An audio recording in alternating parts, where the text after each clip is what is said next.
Yeah, it has started now. So we have all the participants in. Yes, Nadine, over to you. Okay. Hello, everyone, for our series on climate. We are very happy to welcome you to this session where we will be talking about the role of place in and urban nature, especially in relation to biodiversity, and how we can really action uh, the agenda towards more nature positive cities.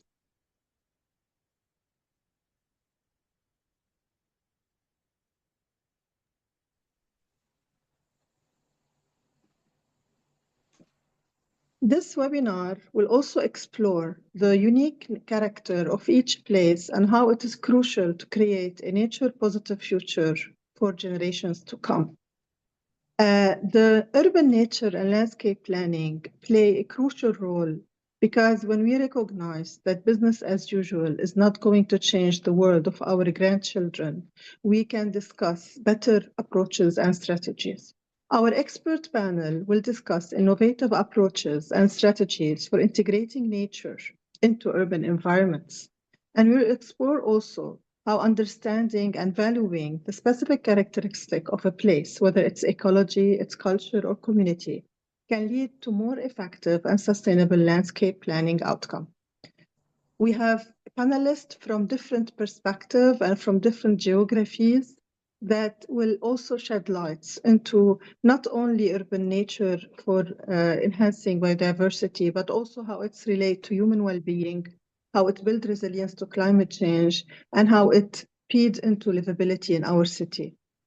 And I am pleased to welcome our first speaker, Mrs. Xu-Man Wang. She's a senior urban specialist and program manager for the Global Platform of Sustainable Cities at the World Bank. Xu-Man Wang is a senior urban specialist leading the World Bank urban programs in Europe and Central Asia, as well as in China. She spearheads the work on urban nature and urban biodiversity at the World Bank and has led reports such as Urban Nature and Biodiversity for Cities and Natural Assets and Biodiversity Valuation. She was also a team leader on the Bank Partnership for Market Readiness and a lead author on the World Development Report 2010.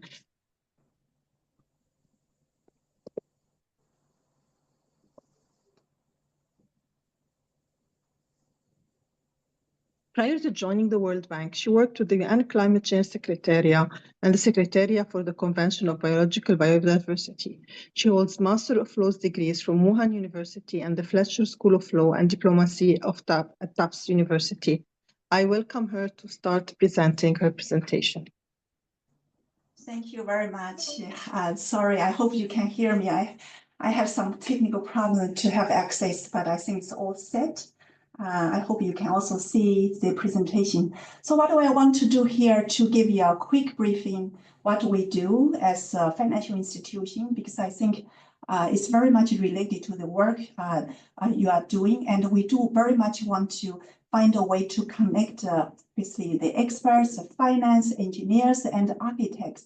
And from all your part of work, we do quite a lot with engineers, of course, with our project partners. One thing we have not done that much, which we want to change that, is to find a way to connect it to architects as we move forward. We need to have architects on our side to integrate those nature ideas into actually project design at the very beginning. So beforehand, just a very, very quick briefing what we do. So we, of course, I manage a global platform for sustainable cities. And I think the unique about this platform is that there's a knowledge platform to bring cities together. But the participating cities, they are not just nice to be part of network. They actually have project activities ongoing and financed by the Global Environmental Facility. The idea is that how, as a global platform, we had very early on to include the ideas of green and urban resilience and low carbon very early on into projects we call identification, very early project design, and that's very important part of the whole implementation phase. The overall, this platform has existed for a number of years now. If you look at the history, we have almost more than 100 cities, and now we enter into the new phase, which will start very shortly. And so you see those 20 countries that have or will have received fundings from the multilateral development banks as well as UN and others. Yes. Can I bother you putting the slide on full screen, please? Yes, I tried, but it seems okay. Is this better? I thought I did. Okay, it's still not working, right? Can you use the zoom in? Yes, now it's working. Now it's working. Okay, great. So that's basically the current 20 countries we have. And quite important to point out is that many of those cities are located biodiversity hotspots. Then it's more than ever important that we need to incorporate the nature, the green urban infrastructure into the project design and implementation. This is what we do overall. There's a whole nature pillar, which I will come back to talk a little bit about the urban nature program. Of course, a decarbonized built environment, circular economy. I guess the fact is that when we do projects, you don't really have different areas. They are all together. And later I will share with you, which we would like to seek your collaboration or advice that when we do some neighborhood design in some Chinese cities that currently working with us. So let me just share with you Urban Nature Program, which is part of the Global Platform for Sustainable Cities, GPSC. So this is a program we launched I think COP 2 years ago in Dubai, and then we continue in Cali. And we had a mayor's forum. The idea, again, there are, of course, a lot of initiatives on urban nature, urban biodiversity, green urban infrastructure. So I think the uniqueness about this program is that how we bring the upstream, a lot of capacity building support, and knowledge sharing, and then midstream project preparation. You see that many cities receive some grant fundings, and they, by and large, to do project preparation and urban planning and downstream investment. That's where the multilateral development banks, financial institutions are doing multiple projects. That how you bring all this together. So that's where we trying to advance this agenda. So you see that that's basically the further elaboration what we intend to do. And I don't want to go into details about what we do upstream, midstream, and downstream. I think perhaps important is that how we can find your practical way to collaborate with your association, which you have many architects, landscape architects, are very important part of our work, as I just mentioned. Yeah.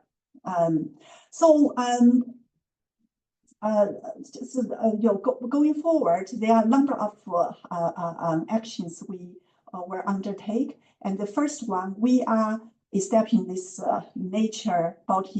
the urban nature network, in the sense that we have been, throughout the years, we have been working with multiple experts in different disciplines. And we would like to, we have, of course, a lot of cities, both developed country cities, developing country cities. And we have, of course, financial institutions, we have engineers, now we have architects. And the idea is that how through this platform, and we have also multi-layer collaboration, we bring them together.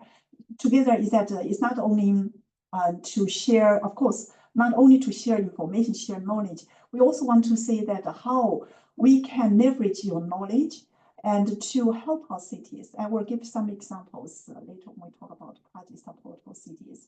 And so that's one part. And if you are interested, I have, at the last slide, I have my email, and we are in the process to identify the experts. It's not a newsletter, but really a probably closely managed network of experts. If you are interested, please let us know. We'll be happy to include you in our network. So that's the first part. And second part is basically that we had the Mayors Forum, which we had a meeting in Cali, Colombia, during COP16 biodiversity last year. And currently we are planning a quite major meeting in Brazil in parallel to COP30 in Brazil, so-called Nature COP.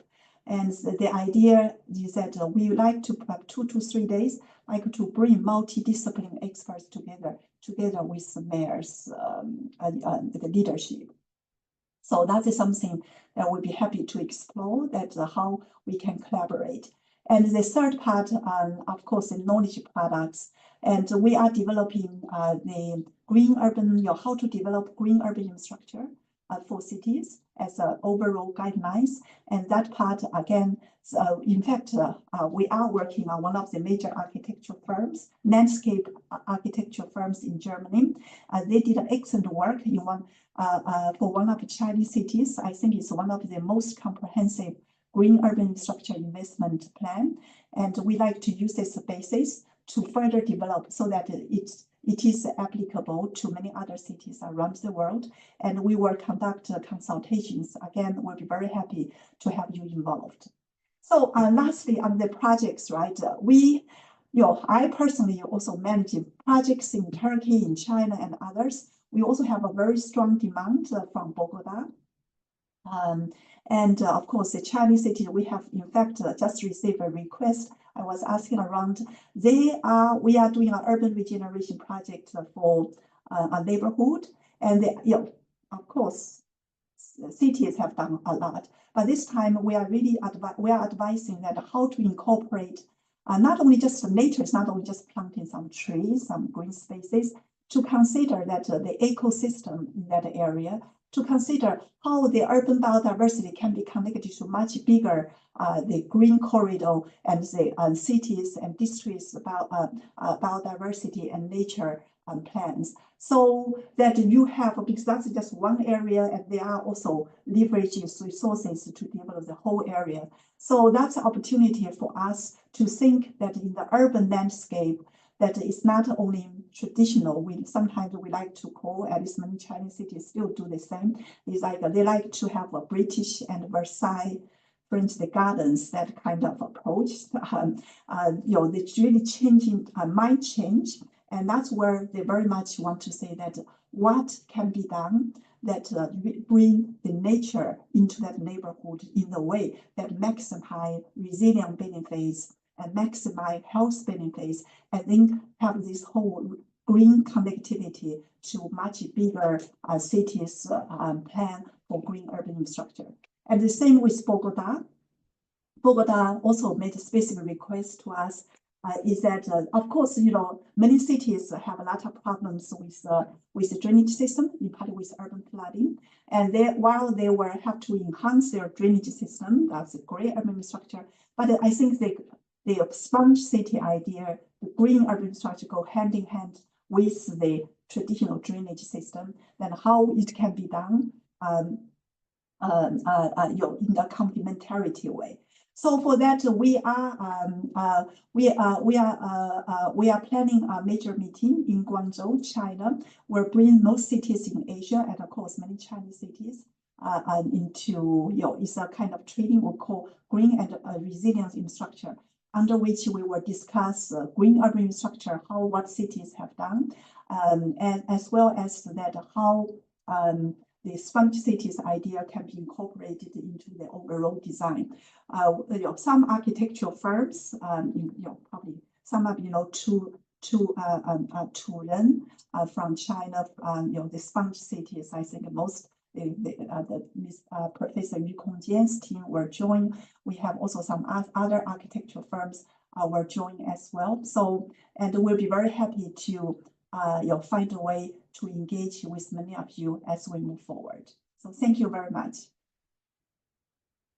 Thank you very much for this overall perspective on the great work you're doing, but also on understanding how landscape comes into perspective when it comes to urban natures in cities.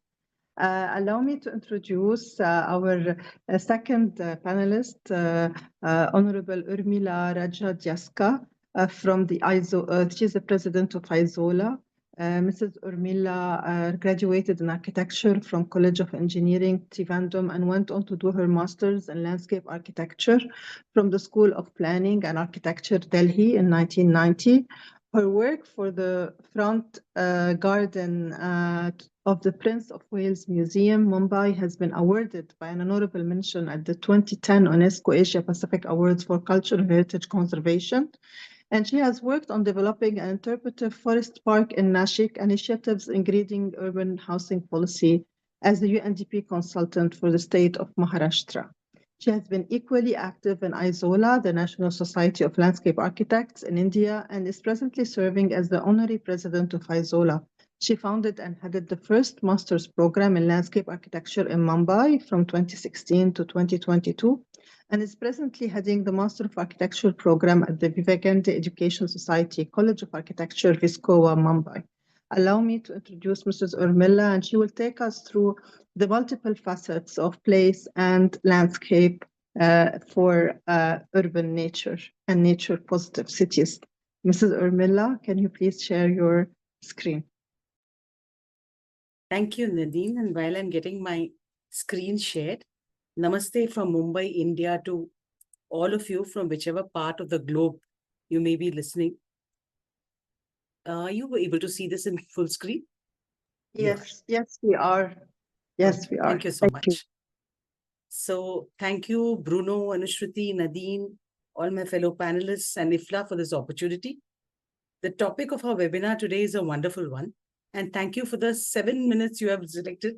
So for those 7 minutes, I've selected a few specific thrust areas, which I'll try and illustrate with a single example each. And I hope to stay within the stipulated time.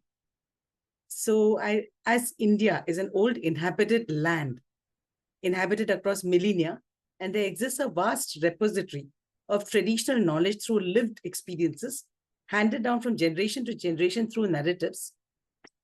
And these values are deeply embedded in these narratives. My first example is of a traditional knowledge application, which has existed through this day. And I'd like to take you to the eastern part of India. My example, which is situated in the city of Kolkata, which is in the Sundarbans, the world's largest deltaic system of the mighty rivers Ganga and Brahmaputra. And is a region shared between India and Bangladesh today. So this city was established by the British, and it was once the capital in India. This city, established in the region that it is mainly for defense and for trade regions, barely hovers inches above the dynamic deltaic system it is in.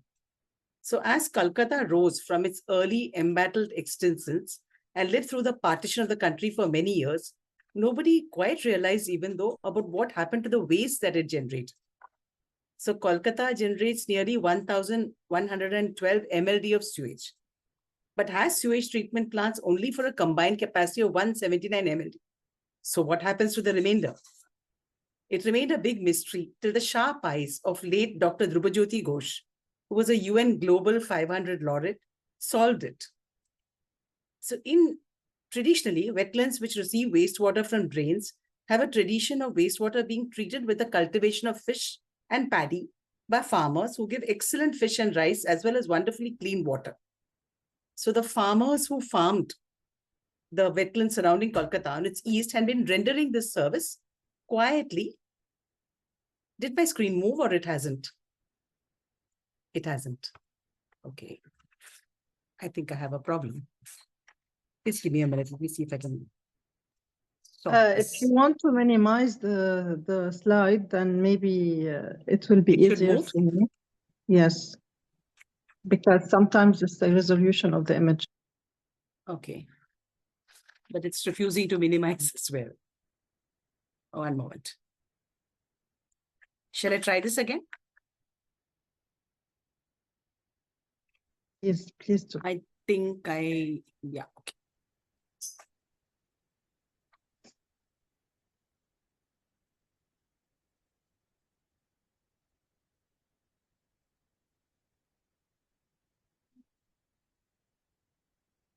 Okay. We can see now the screen. If It's you full want to screen, move it around. or it's It's not showing full it. screen, It's not full screen. but yeah, but it's Now? better if you move the slide. If you want to move the slide. Okay, let me just, yeah, it moved. Yes, that's very good. Okay. So this is Kolkata. This is the Hooghly channel, which is part of the delta. And this is where the East Kolkata wetlands are situated. So as you can see in this diagram, there are these drains which are threaded through to it. And eventually it leads out. So what had happened over the years was that slowly this entire region had been built up by farmers who recognized the quality of the wastewater and had quietly been building up the entire region into almost 12,500 hectares. So they were benefiting the city of Kolkata. The city of Kolkata was unaware there wasn't a problem, so everybody did well about it, and it was happy coexistence. The farmers applied what they had learned traditionally. They, in fact, adapted what was available to them to use whatever they could. Like, for instance, the water hyacinth, which is generally something which we regard as a invasive species and a problematic species, was used by them to break the water flow when required. So whenever they face problems, like for instance, due to the very low gradient that this area has, being a deltaic region, there were certain channels that were silted up. What they evolved was a system of having a lock and a key.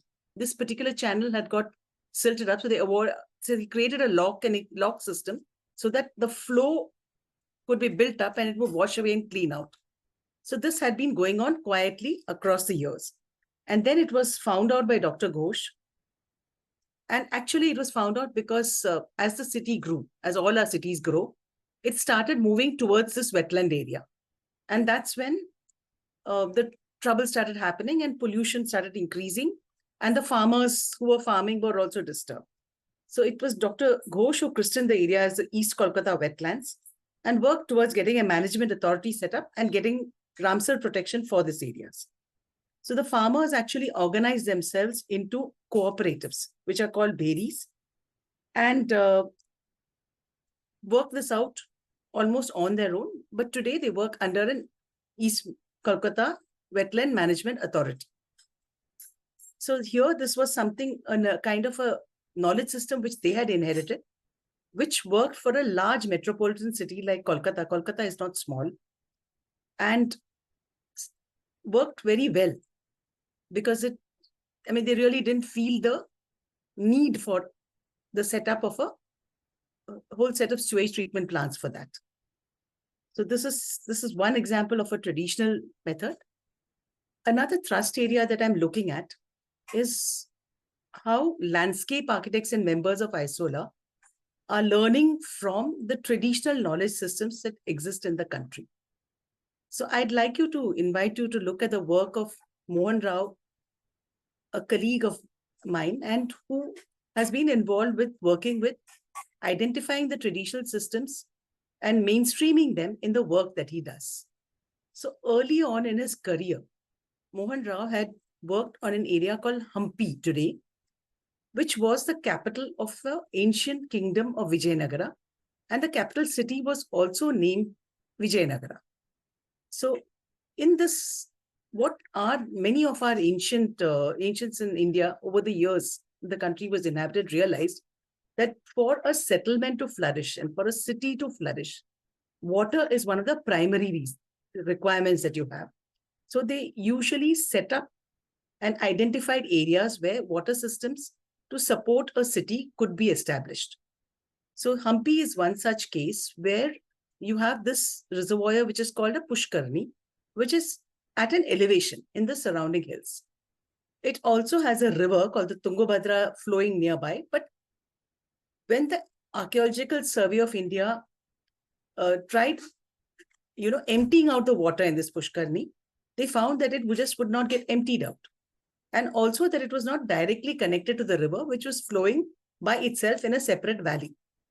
So it was really strange. And they wondered what could be the source of the water for the Pushkarni. So along with collecting surface water, there also were several underground channels that were worked into this. And this Pushkarni, or this upper elevated tank, was what kept the water in balance at the foothills as well. So this learning is something which Mohan Rao took ahead. He worked on the Hampi project as well, and has been in fact awarded by UNESCO as well as IFLA for this. And he took this knowledge ahead to implement in the projects that he uses. So the project which I'm showing here below, I hope you can see my cursor, is of something called Hathi Gaon. Hathi in Hindi means elephant, and Gaon is village. So it's a village, a settlement, which is designed for elephants. Elephants were his clients. Now, these elephants were in a place called Amer.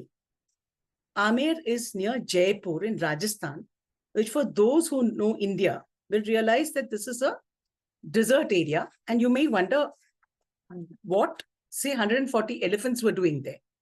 They were part of the king's elephant stables. Elephants were used in war in those times. And that's why there was an entire large population which was there in that place called Amer.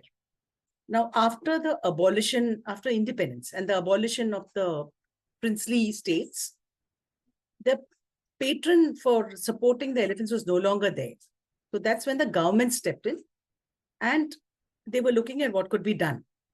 So the first step, because it was a desert surrounding, was to establish water and then design the village for the scale of the elephants and their mahouts. So as you can see, these are the spaces that he designed for them. So this is a modern design, but the learnings from the traditional knowledge were carried ahead. So from this, I'd like to move on ahead to what ISOLA has been doing. And maybe to some extent, the challenges that we in ISOLA face. So in a country with a population of billions, we are a small group of 450 landscape architects. We in India have landscape architects graduating through a master's program. We do not have an undergraduate program, and maybe partly that is also responsible. So, and we live in a large country. So our 450 landscape architects are spread across 10 chapters across the length and breadth of the country. So a lot of what we do has been focused more on our internal events. I don't read an internal efforts. We look at what we would like to do for our members. And those are the kind of efforts that we've been doing.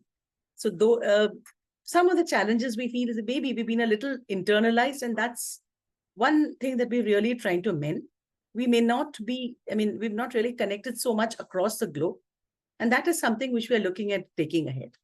So what we do in our interns is we host national conferences where we invite people from various streams. Our national conferences are usually attended by people who are multidisciplinary, both from the traditional as well as from the modern part of it.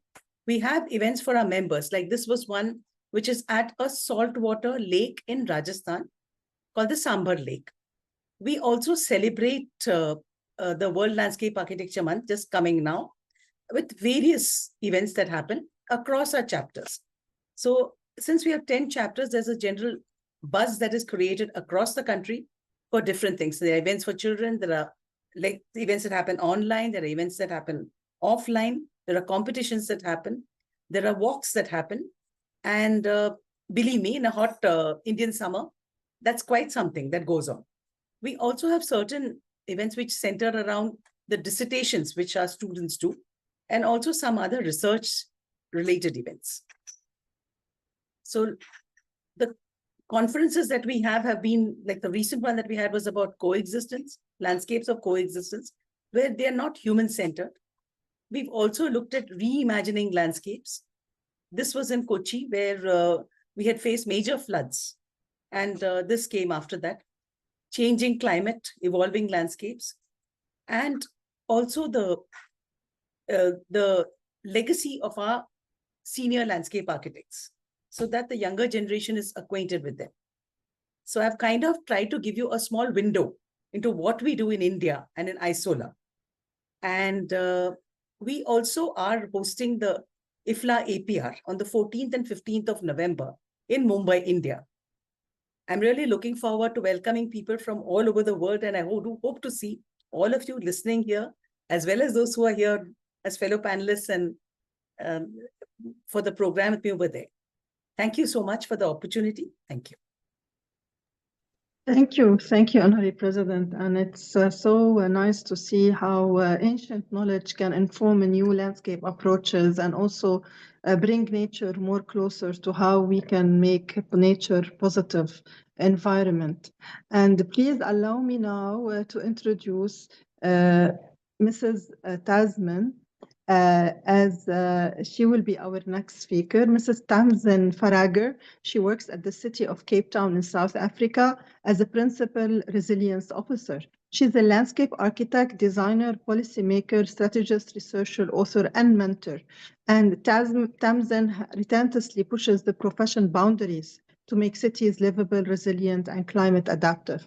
She proudly leads the International Federation of Landscape Architects Africa Climate Change Working Group, but more recently, she has accepted IFLA World Invitation as she will be leading our Climate Action Working Program. Please, Tamzin, you can have the floor for your presentation. Cool, thank you. Thank you so much. It's a very hard act to follow, Amila, but I'll give it a go. The photograph on your screen is taken in Cape Town, where I live and work, and it gives you a taste of some of the biodiversity that we have in Cape Town. And I just wanted to give you that little snapshot, that little taster before we get into the more serious stuff. Oh goodness, sorry, my cat has just sat on my presentation. Right, let's try that again. We don't see your text. Oh, is it not moving? No, we don't see it. Okay, you can minimize if you want the slide, and then there we go. There we go. It moved. Yes, perfect. Right.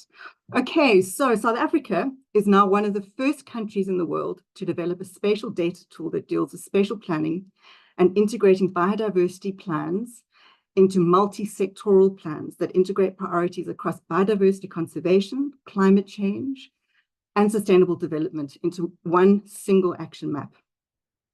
We refer to it as a map for nature positive action.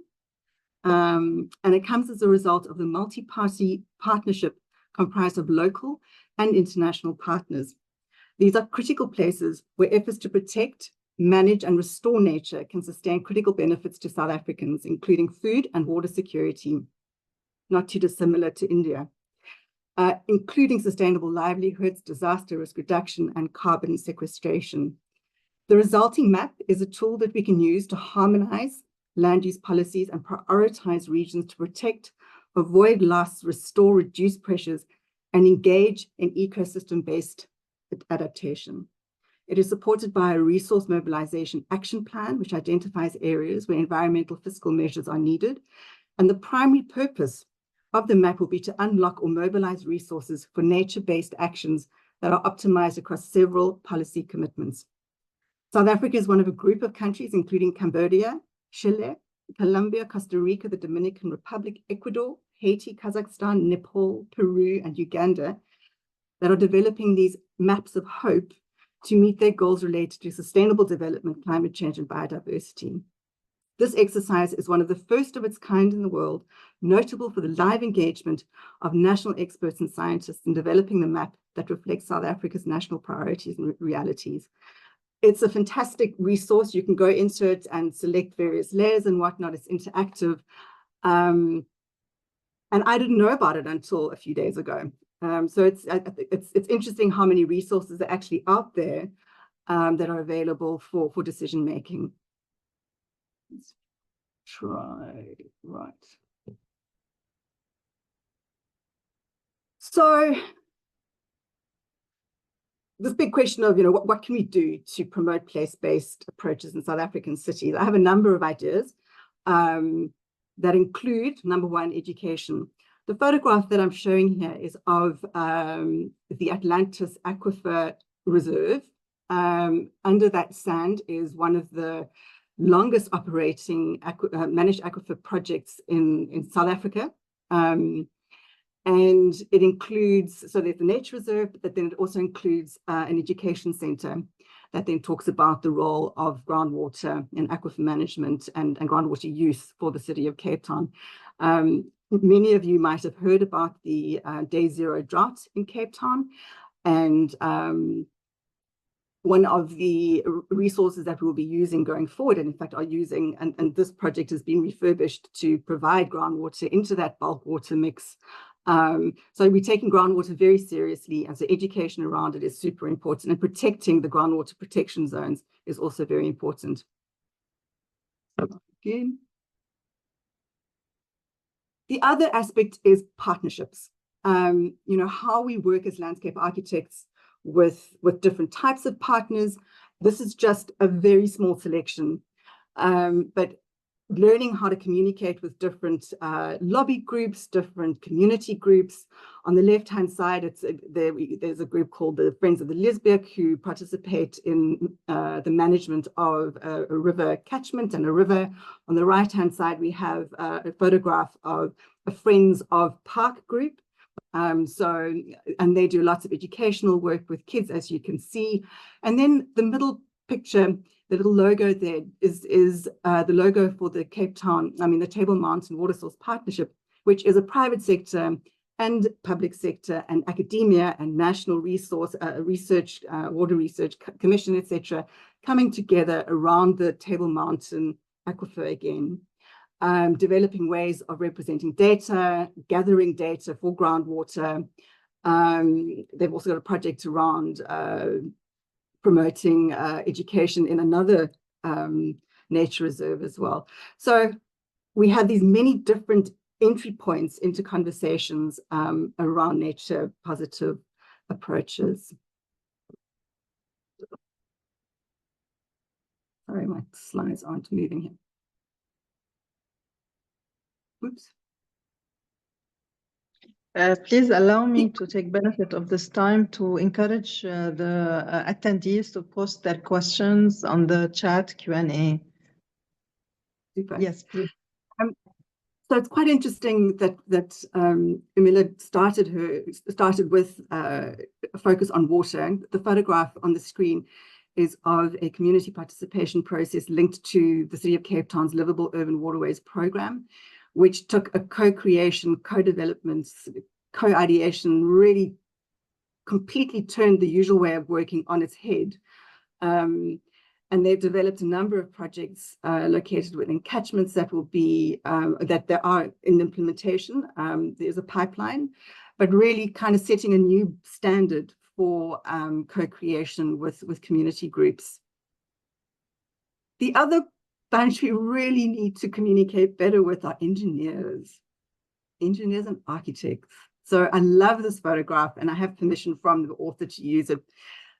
If you look at it, you can see this wasn't a landscape architect's drawing. And if you change some of the words, you know, the berm, if they made it a bit wider, maybe it could have become a pathway, the swampy area, I mean, that's probably a wetland. So there's this recognition that we need to start to find a common language and a common way of, a better way of working together so that we have better landscape outcomes. You can see that this is, it's a pilot, again, looking at groundwater in Cape Town, and it measures the infiltration quantity and the quality of the water going into this particular detention pond. But if there'd been a landscape lens to it, can you just imagine how much more, how richer it could have been? And to the credit of the guys responsible for this project, it's a research project, in fact. They brought a landscape architect on board who then did a broader landscape proposal master plan that extends to the right of the screen. So it's finding those entry points of influencing projects and conversations. Sorry, am I? Speaking of academics, so and citizen science, you know, how do we as landscape architects start to activate citizen science type projects? How do we work with academics to build up that knowledge base that then gives us that step into a conversation that we might not have a step into? When we start to look at cost benefit analysis or benefit cost analysis, whichever way we're looking at it, this is a paddle that gets organized once a year in Cape Town down the Lisbech River. And it's held every year, and I think it's gone into its 20th year or something. It's a regular event. And because it's regular, because they've built up that momentum, there's a record of the state of the river. And they use this as an opportunity to remind the city of Cape Town, stormwater catchment management guys, that we actually aren't doing enough. And so it's working with activists, it's working with academia, it's working with citizen science to draw on what they're doing and that on the ground knowledge to inform city work and professional work. So this is what I imagine could be a nature positive intervention. I was actually here at this particular project earlier today, and you can see the winter shadows are coming in. It's a sustainable urban drainage project. You can see in that middle green section, there's a bit of a wetland going on. There's a whole lot of rainwater collection that happens in the broader building, but then it also filters through this particular wetland, this constructed wetland. It's in a very harsh part of the city, very wind exposed. But because of the way that they've orientated the building, there's this little protected pocket. It's sunny, it's warm, and you've got this gorgeous green park effectively in a part of the city where it's quite dense and quite urban. So going from working with what's on the ground as much as working with partners, etc. And that's very place-based. This little project, I didn't put the pretty drawings in because I really wanted to demonstrate this different way of looking at water. And one of the things that we were asked to talk about is resilience and climate adaptation and how we start to integrate that into place. This project is also in the CBD in Cape Town. Sorry, most of my examples are Cape Town focused because I just know it best. But what we did with this project, and it'll go into the next phase next year, is how do we start to integrate different types of waters sources into the broader supply system. So we typically in South Africa we use potable water for everything, and during the drought we recognized that we actually can't do that anymore. And so when the drought kicked off, the fountain on the left was actually switched off. So it was a big moment in kind of the narrative around Cape Town's drought story when the fountain was turned back on. And there was this opportunity to say, should we be putting potable water into this fountain? What are the other options? And so what you can see on the left is we were looking at stormwater, collecting and treating stormwater through this green constructed wetland going down one of the major streets in Cape Town. But then we discovered that, in fact, the university researchers advised us not to because of the high levels of heavy metals and contaminants in the water that we didn't really want to be exposing people to. We wanted people to be able to get into the water. And then we discovered that we had in our own city building a massive basement that is constantly being dewatered and the water gets pumped out into the sea. We said, hey, why don't we see whether we can catch that water, store it, treat it, use it in the fountain, but then also see if we can supply for irrigation, toilet flushing, whatever the case may be, for non-potable purposes in the broader precinct. So looking at water and the landscape and place-based decision, design and decision-making, etc., in a very real way and a very kind of resilient and climate adaptive way, in my opinion, anyway. So I grabbed this out of the local biodiversity strategy and action plan. We're looking at who's doing what, how do we work with different partners? And this really struck me, is this idea that many city departments are involved and responsible for biodiversity and resource conservation due to irreplaceable biodiversity being found in almost every open space in Cape Town. And Cape Town, we have Fynbos, it's one of the most diverse biomes on the planet, and it's everywhere. So how do you manage that? How do you start to develop nature positive spaces in an urban environment that is constantly developing? and an urban environment that looks like this. And this is not special to Cape Town. This is what a lot of South African cities look like. We have a legacy of apartheid, of unequal distribution of investment, green investment very particularly. And how do we now start to create nature positive interventions in a city that is going to be progressively looking more and more like the one on the right, in higher levels of informality, etc. So whilst we, all of these great ideas, what is on the ground can be quite intimidating and depressing. The other challenge that we have, I think, in a lot of South African cities is that we don't have a way of valuing our natural assets. This project is just down the road from where I live. That middle bit used to be a wetland. It used to be part of a river system, and it's been developed. And the motivation behind it, even though there was strong pushback from most environmentalists within the city and within the planning fraternity, etc., they've built it and they've approved it because of the jobs and the economic argument. So how do we start to balance this very real need for jobs, for economic activity, against the need for nature positivity within our cities? I feel like I've asked more questions than I've answered, but hopefully this gives you some insights into some of the challenges and opportunities in the way that we are approaching nature positive approaches in South Africa. Thank you. Thank you so much, Tamzin, for your presentation, and it shows really how it has multiple scale and multiple application, urban, peri-urban, but also ending with how economy and nature positive interventions can also bring more advantage. And I would like to introduce now Dr. Rasha Sayed Mahmoud. Dr. Sayed is a distinguished consultant specializing in sustainable cities and environment design.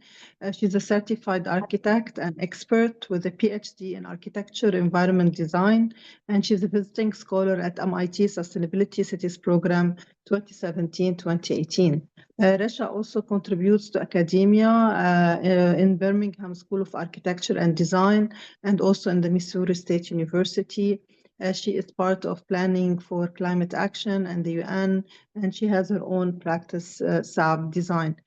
She is a member of our Egyptian Landscape Architecture Association, and her work addresses climate change, particularly around the effects of climate change on Egypt's coastal areas, and has extensive publication to cover aspects of climate change and urban resilience.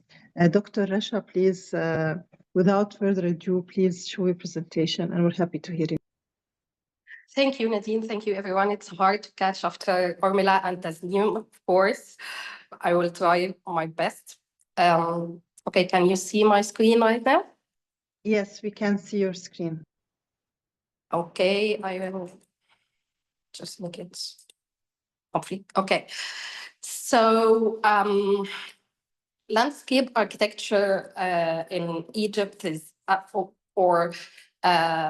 if we may say, the project and the application is still new. I mean, we just established the landscape society in Egypt 1 year ago.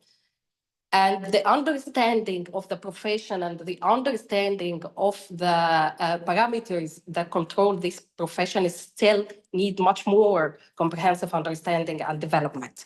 So in answering these two questions in the Egyptian case, I will show you like a group of projects, like a scanning for the current situation. And at the end, I will stand on how could we move from there. So my first project that's actually I involved in this project myself, it's the development of the Giza Zoo.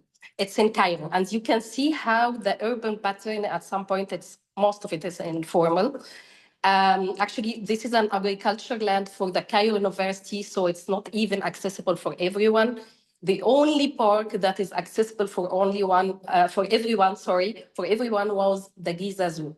And Giza Zoo, actually, it's not a normal garden. It has a value, a historical value for Egyptians. As you can see from the map here, and the difference between this map and those two gardens together, back in 1936, those two gardens was established, and you can see here the hand drawing by Herman Jensen for the King Farouk, and they were like a palace for King Farouk, and he dedicated part of it for people afterwards. And you can see it's in middle of nature. It was all agricultural lands, and the Nile was going over this place, and there were like a natural inhabitants existed at that time. And also those two gardens together, which was divided into two gardens afterwards, after maybe 1981, the Orman Garden, which was a botanical park, and the zoo, it has a very, very culture and very specific value for each one. I myself remind my mom when we go there, and it was the only zoo that we had at that time.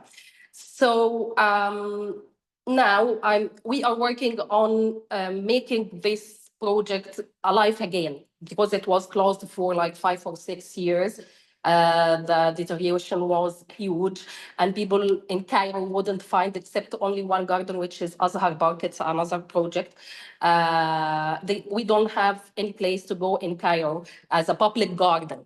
So the government decided to cooperate with the private investment sectors, and multiple other entities, governmental entities, to recall the value of the zoo garden and the Orman Garden again, keeping the botanical value because it's declared as a botanical garden, and then developed the essence and the meaning of the zoo itself.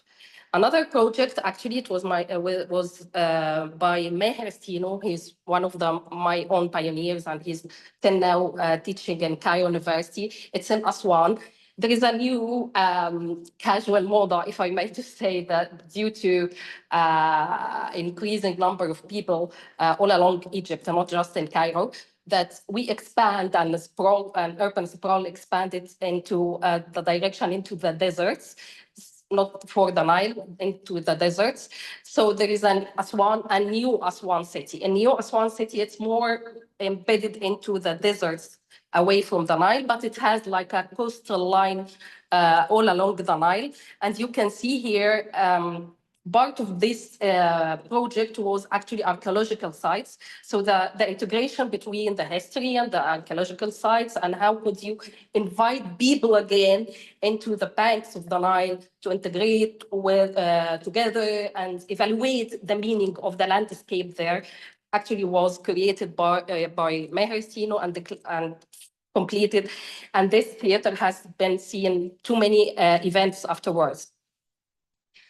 Another movement happening now in Egypt, it's about the new compounds and new coastal development across the Red Sea or the Mediterranean. And you can see here, this is an Alamein city, and Al Alamein was on the Mediterranean coastal line. And most of those lands was created, it's not natural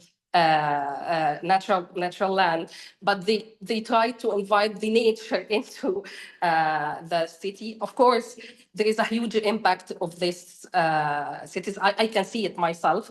There is a huge also debate inside the Egyptian society and Egyptian community about these cities. It's not available for everyone. It's for certain people or for a certain community, and most of those investments goes for foreigners. So how the question actually that I'm keep thinking of, how could we do something that is integrated with nature, integrated with people culture, at the same time keeping people going there from all, from all backgrounds, from all levels, from all income levels. It's very expensive for most of the people to visit these places and have them integrate with the nature there. One of the other mega projects that is now happening in Egypt is the new delta. You can see here on the map of on the right, we have the Delta 9 that we all know.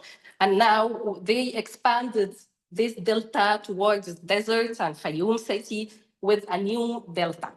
The initiation was that we have a food crisis that is upcoming. We need to prepare ourselves for it. And we have, again, increasing in people, huge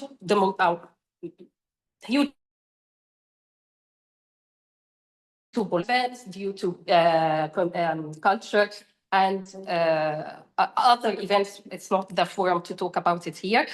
But the issue now is this delta started to actually sprawl. You can see here some of the agricultural lands, some of the young people started to go there and they started to buy those agricultural lands because at some point it is the money that they can pay. It's affordable for them. And then the question here raised from too many experts that they almost finished the infrastructure, and most of the agricultural lands actually started to have they are expanded in that direction too. Most of those agricultural lands, the crops are started to be sold out, not just in Egypt, or also export for other countries. So the question here is how could or for how much or how long can we expand on the other direction from the deserts? My last example is, this is called the Matariya. It's also in Cairo. And you can see here, this pattern is almost overlapped on old agricultural lands. So at certain point, people, because there is a law that governs the land property, or there isn't a law that could integrate it. Just a second.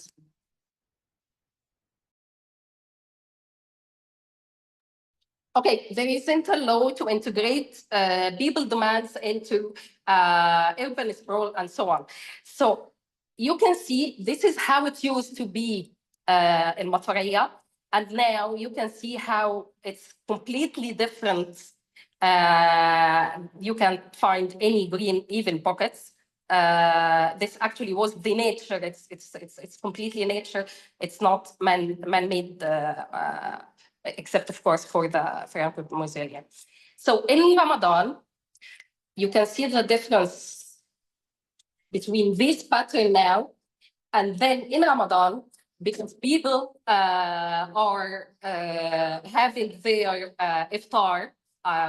We are fasting from in Ramadan. Sorry, Dr. Hiba, I just want to mention, we will be extending the session 10 minutes to cater for the Francesca presentation and also to take your Q&A. So please stay on. Thank you. Please continue. I will try to cut fast, don't worry. If you can see the difference between the pattern without these people integration with their needs. People need places to go out. People need to be together all in Ramadan iftar. People need to have their own outdoor space that we used actually to have in our old heritage, in our old culture.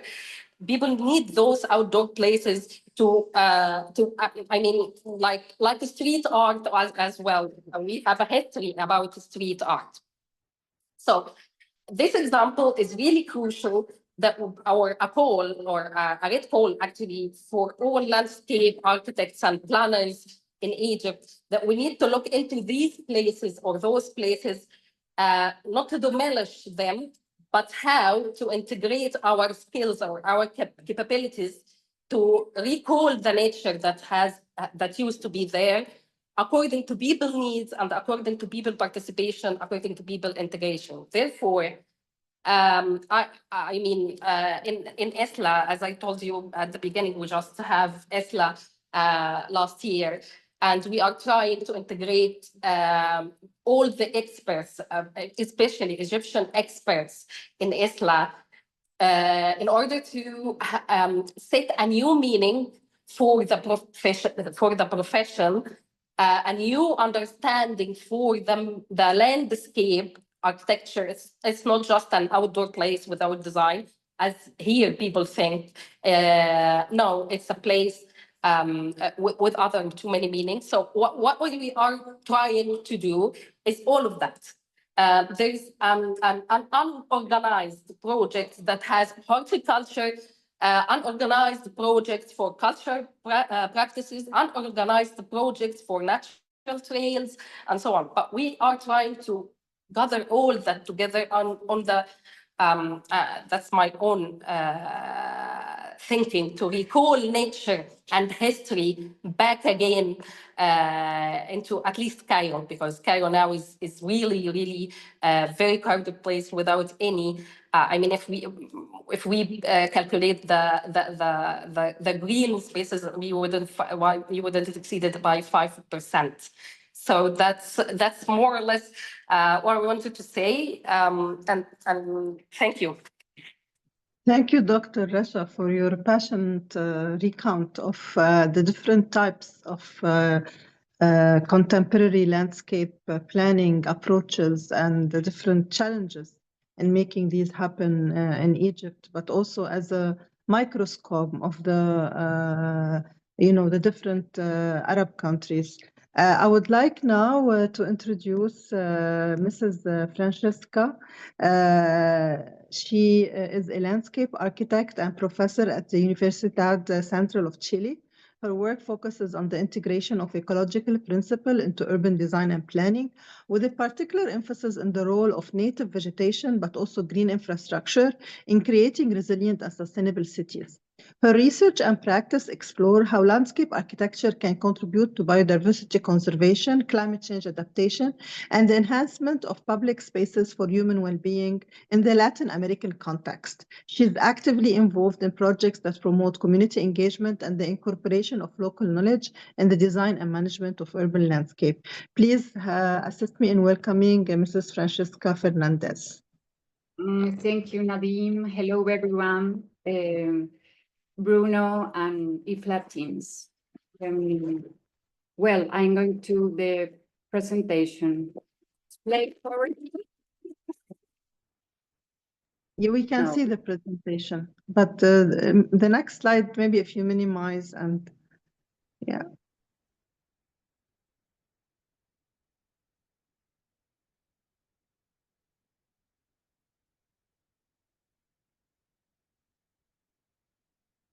Okay. Yes, we can see the second one. Yes, yes. Okay. In a context of biodiversity loss in Chile Central, where are then more than 50% endemic species of plants and animals, this project arise. The Biodiverse Garden is an academic initiative of the Landscape Architecture program in the Central University of Chile that addresses greater loss of biodiversity in urban environment. In this regard, it has been researching and teaching and connecting with the environment through the design and study of native plant association in central Chile. What are the problems and challenges we address? First, conserve local natural ecosystems, increase native biodiversity, and contribute to improving the social environment conditions for our citizens. Depend environmental education and community participation in the improvement and adaptation of public green infrastructure. And rethinking teaching learning scenarios in development of teaching and landscape architecture in relation to researching and public engagement. This is the concept model currently used by the program, the articulation of researching, teaching, and the public engagement to the creation of an open air laboratory, which is also a community awareness center and open classroom. As an experimental landscape laboratory, the program designed and studied models of native plant association for public green infrastructure.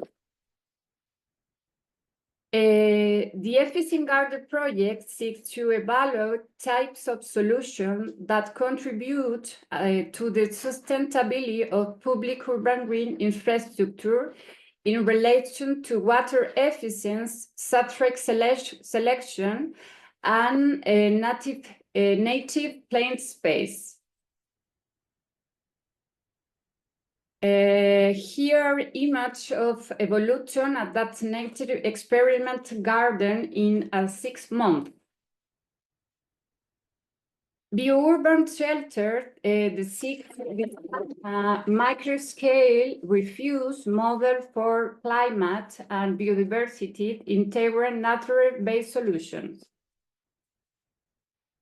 Another important art form of the biodiverse garden programs is the creation of an open classroom to promote meaningful learning and community education.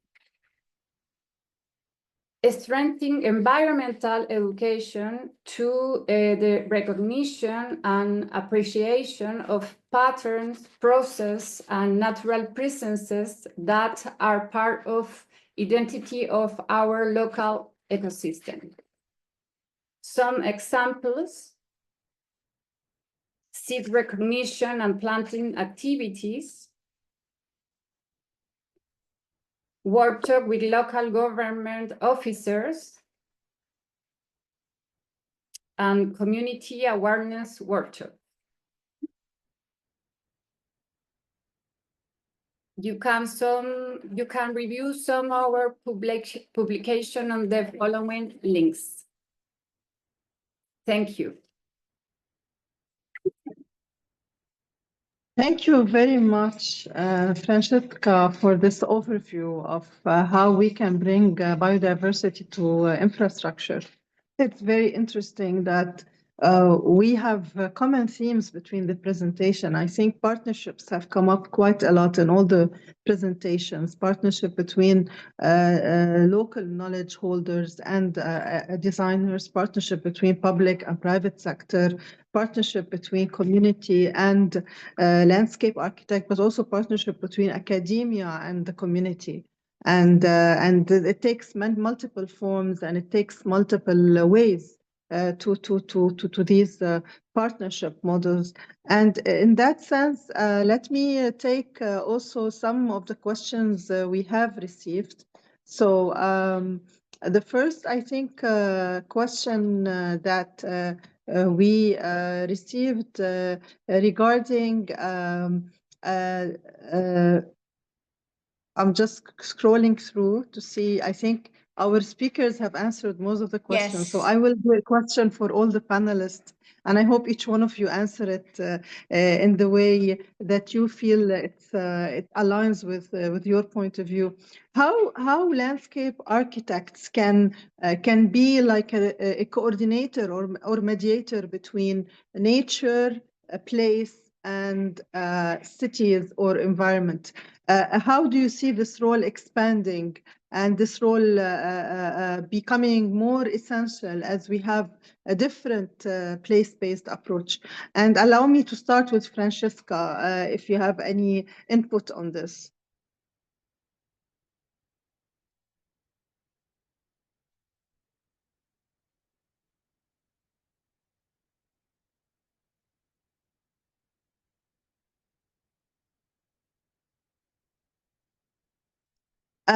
I will jump to Dr. Rasha. What do you think, Dr. Rasha? Has the role of landscape architect changed as we become more focused on nature positive cities and more focused on how we can protect biodiversities in cities? Yeah, I mean, of course, it has changed and it's developed day after day. Day after day, we keep facing new challenges and new overcoming crises and hazards that comes from the nature. But also, we face new or huge demographic changes. So it's not just about nature. I mean, people themselves change day by day.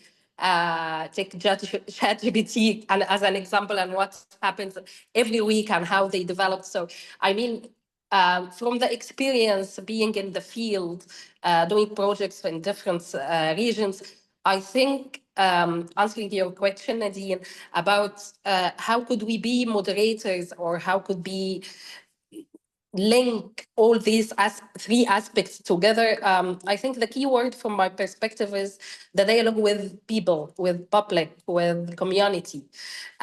Whenever we do any project, and if it's perfect, but it's away from people integration with nature, with what we are doing, it's not going to be preserved, it's not going to be inherited for other generations. So that's the dilemma or the challenge I face every time I take a project. Thanks, Nadine. Thank you, thank you. Tasman, what do you think? How evolving is this role of landscape architecture, especially that you have been very active with the Africa region on landscape architecture? So I don't actually do a lot of design work anymore, which is a pity. My work is in resilience and promoting projects and championing projects and whatnot. And I find it quite difficult knowing there are landscape architects and there are landscape architects. There are those who are quite happy to do gardens, and there are those who think at a bigger kind of city scale. So it's quite difficult knowing how to promote the profession when you might actually not be getting the right person to actually give the input. So I think we need to, and we're talking about evolving roles and whatnot, there does seem to be a divergence between the two, which makes it quite awkward when you're wanting to promote the profession in a particular way. Yeah, that's, so I see Ms. Wang's hand is up. I don't know if she wants to jump in. Please. Yes, please. Yes, I know you are all architects, which I very much respect. I think it's really play a very important role. What I have seen is that architecture firms, normally you work with your clients, right? Say that in our case, a lot of the municipality projects, right? They do green spaces. Their ideas, their vision about what landscape looks like really matters and very important, because if their idea is just beautiful garden, like Versailles garden, and what architect you would be able to do. So from our side, it's always so important to engage policymakers. And our ultimate objective is to integrate this into, say, building code. When you have the area codes, that is something you need to, for example, the water. I think Tamsin, you mentioned, also mentioned the water management, right? How to use treated water, how to use recycled water. It's not like a good to have, or the architects or others trying to promote. Is ultimate objective. This has to be part of the regulatory process. This is what we have done, including the urban heat, right? How you take into account, and then it's part of the regulatory measures. It's the same with biodiversity and also others. That's why I think it's so important. And first, of course, not all the architects have the same idea about nature. People have very different ideas about how we define nature. And can be most resource consumption. So that's where I see that what can be done, say, from the World Bank financial institution, because we do work with national and municipal governments very closely, and we finance projects, which means that we like to bring that ideas into our counterparts so that they absorb, and for that they would demand architects to do this in a way that promotes nature. Thank you. It's very important that we this world of landscape definition and landscape connections and landscape planning and landscape design. Maybe it's evolving to encompass multiple scales multiple levels and multiple ways in which also it can be implemented, enforced, but also aligned towards more evidence-based approach. Please allow me to thank all my panelists today for this very, very diverse perspective on how place can play a role in nature-positive cities. I would like also to thank them for approaching the question in a very open-minded way, where we explored partnerships, we explored local knowledge, we explored community engagement, we also explored how we can bring these topics from a policy perspective to design to implementation. And it gave us also an idea that landscape professionals come from different ways and different approaches, and acknowledging that it's an evolving discipline that can connect multiple ways in which we can view place. Thank you very much, and I wish you a good evening and good afternoon and good morning for those in different time zones.